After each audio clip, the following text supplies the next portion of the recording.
Harmondsworth Immigration Removal Centre, situated just minutes from Heathrow Airport, is meant to be a temporary holding facility. In theory, it's a place where people are detained for administrative purposes before being deported from the United Kingdom. But in reality, it has become something far darker, a dehumanizing warehouse of pain, fear, and institutional failure that undermines Britain's image as a nation governed by justice and the rule of law. The most recent inspection reveals a facility in deep crisis. While management under Métier has attempted to stabilize some aspects of the operation, core structural and humanitarian problems continue to define the everyday experience of those held there. Many detainees remain locked in cells for up to 23 hours a day. Some have been held for months, even years, with no clear timetable for release or removal. The system is not simply slow, it is dysfunctional to the point of cruelty. People are trapped in indefinite limbo, many with severe trauma, mental health issues, or unresolved asylum claims. Others have lived in the UK for decades, have families here, and are facing deportation to countries they barely remember. The mental health crisis inside Harmondsworth cannot be overstated. Healthcare units are understaffed, overworked, and grossly under-equipped for the volume and complexity of cases.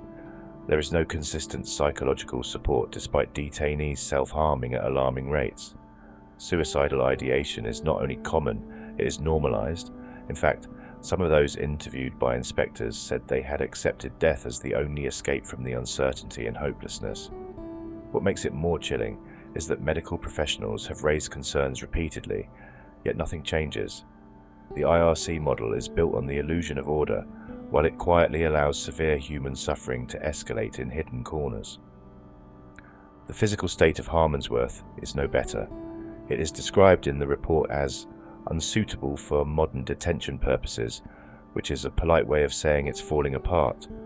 Damp, crumbling walls, rusted metalwork, broken windows, blocked toilets, infestations, and persistent heating failures plague the living units. In the depths of winter, some detainees are left without adequate heating or warm clothing.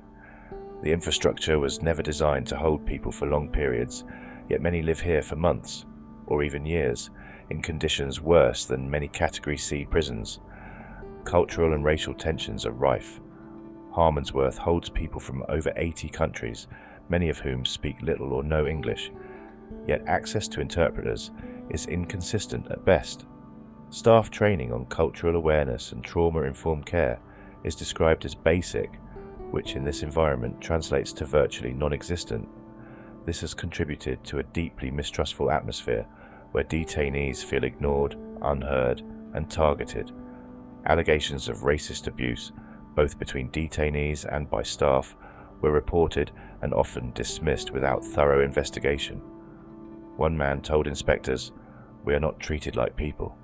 We are numbers they want to get rid of." Detainees are legally entitled to access legal advice and representation, but this too is riddled with obstacles. The on-site legal surgery is overbooked, under-resourced, and often delayed by days or weeks. Many detainees cannot get advice before critical interviews or appeal deadlines. Some are deported without ever speaking to a solicitor. Others are sent to countries where their lives are at risk, without a chance to challenge the decision in court.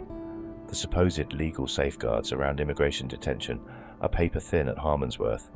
In practice, they are regularly and shamefully ignored. Despite all of this, the centre still boasts of providing purposeful activity. But a closer inspection reveals that this is mostly for show.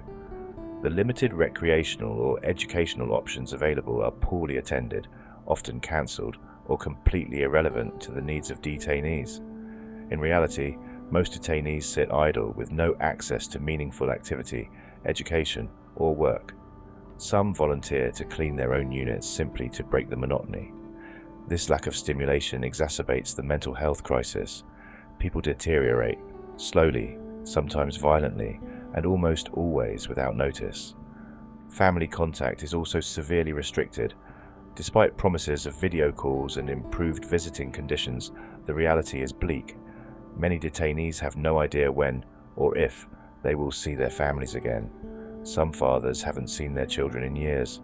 Others have lost contact altogether. The combination of isolation, indefinite detention, and emotional breakdown leads some detainees to take desperate measures, hunger strikes, self-mutilation, and even attempts at suicide.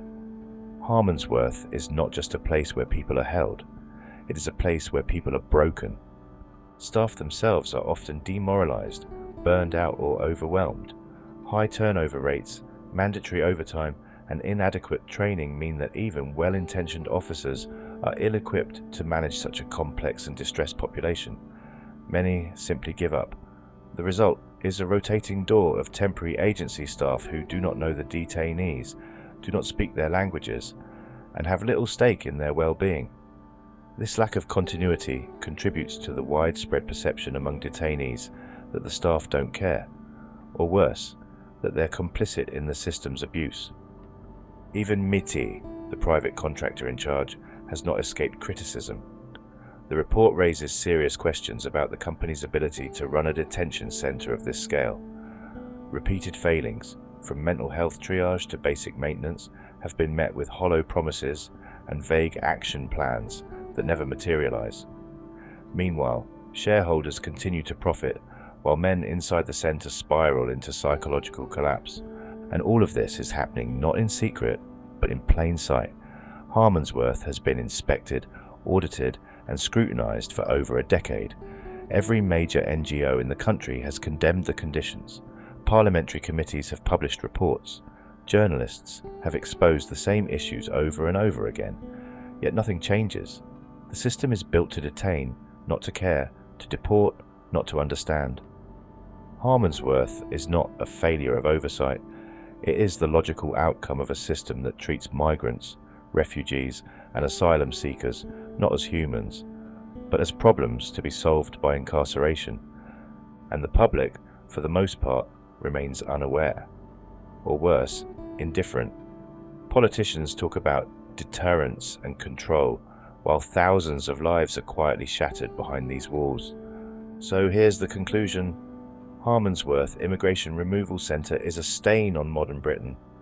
It is a place of indefinite detention, preventable suffering, and institutionalised neglect. It is not fit for purpose, and arguably never was.